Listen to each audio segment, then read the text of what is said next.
Sir, ano ito nababalitaan ko, sir? Papiansahan daw ni Alex si Big Boy. Makakalaya yan, sir. Harangin nyo. Sanggayin nyo naman ako. May umareglo. Umareglo. Drug trafficking, illegal possession of firearms, #1 suspect sa pagkakapatay kay Guyena. Pawawalan nyo? Ano ba naman yan? Okay. Gusto nila ng tarantaduhan. Margalyo, gamitin mo pagkapulis mo.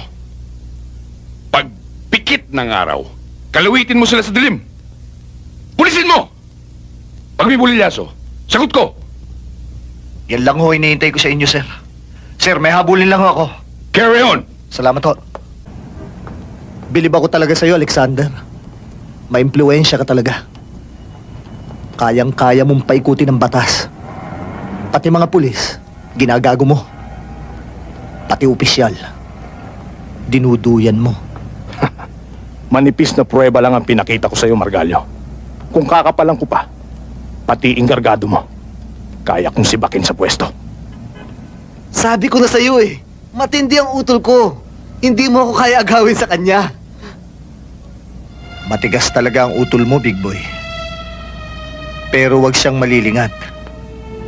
Baka masalisihan ko siya. Mamayang gabi mapapanaginipan ko na kayong magkapatid. At ikaw, Big Boy, ikaw ang unahin ko. Dahil hindi pa natatahimik hanggang ngayon si Guyena! Ang lakas naman ng loob nyo. Mainit lang ang ulo ni Margalyo. Dahil nabukulan natin siya ng malaking huli. Okay lang yun, Alexander. May bukas pa naman eh. Simula sa araw na to, may ilang bukas ka na lang. At sa pagtulog mo, hindi mo na makukuha ang managinip. Managinip ka man, dun na sa impyerno. Bilangin mo kung ilan tulog pa ako, Alex. At sa huling tulog ko sa impyerno, nandun ka na rin. Pero sasalubungin ka nga lang ni Satanas.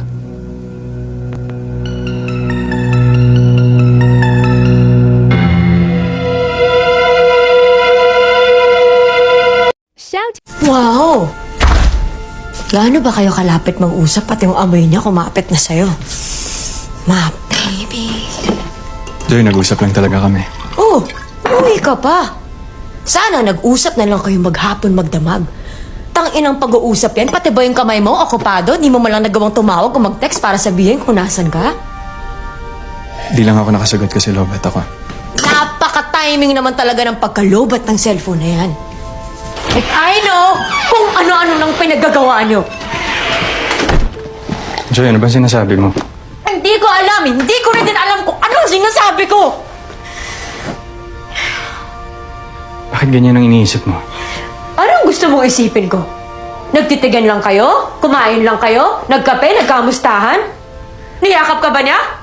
Hinalikan mo? Joy, nag-usap lang kami. Huwag mo akong niloloko! Kita niloloko! Nagawa mo noon, maggagawa mo ulit ngayon.